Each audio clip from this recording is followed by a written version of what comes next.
தமிழ் வணக்கம். நம்ம இன்றைக்கி நெல்லிக்காய் ஜூஸ் போட போகிறோம். வெயில் பயங்கர வெயிலாக இருக்குது. அதனால நெல்லிக்காய் ஒரு 3 நெல்லிக்காய் திருவி எடுத்து வச்சுக்கிட்ட பிறகு ஒரு 3 நெல்லிக்காய் உப்பு இல்லாத பண்ண குப்பையில், அதனால் உப்பு போட்டால் தான் டேஸ்ட் கிடைக்கும். நாட்டு சர்க்கரை, புதினா, கொஞ்சம் இஞ்சி எடுத்துக்கிட்டோம். இப்போ எல்லாமே ஒரு மிக்ஸி ஜாரில் போட்டுருவோமே. பாருங்கள், லெமன் கொஞ்சம் போட்டுக்குருவோமே.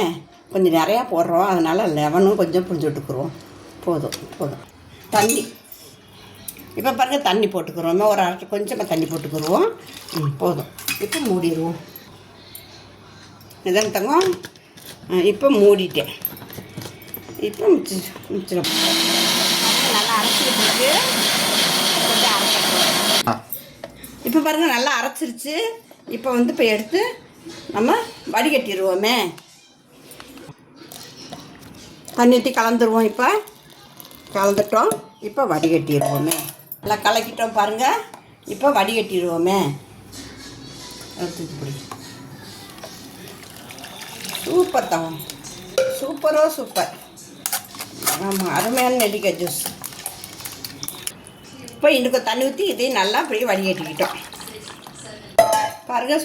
சூப்பர் நெல்லிக்காய் ஜூஸு. இப்போ பாருங்கள், நெல்லிக்காய் ஜூஸ் பாருங்கள், சூப்பராக இருக்குது. அருமையான நெல்லிக்காய் ஜூஸு. இது மாதிரி வெயில் நேரத்துக்கு நீங்கள் போட்டு பாட்டிலில் பிளாஸ்டிக்கில் அடைச்சி எடுத்துகிட்டு போயிட்டீங்கன்னா எந்த நேரமும் சாப்பிட்டுக்கிறலாம். நெல்லிக்காய் ஜூஸ் ரொம்ப சத்து, எனர்ஜி கிடைக்கும். குளுக்கோஸ் சத்துக்கிற மாதிரி உடம்பு சாப்பிட்டிங்கன்னா அருமையான நெல்லிக்காய் ஜூஸு. கண்டிப்பாக அது மாதிரி செஞ்சு போட்டு சாப்பிட்டு பாருங்கள். உங்கள் ஃப்ரெண்டுகளுக்கு ஷேர் பண்ணுங்கள். தமிழ் வணக்கம்.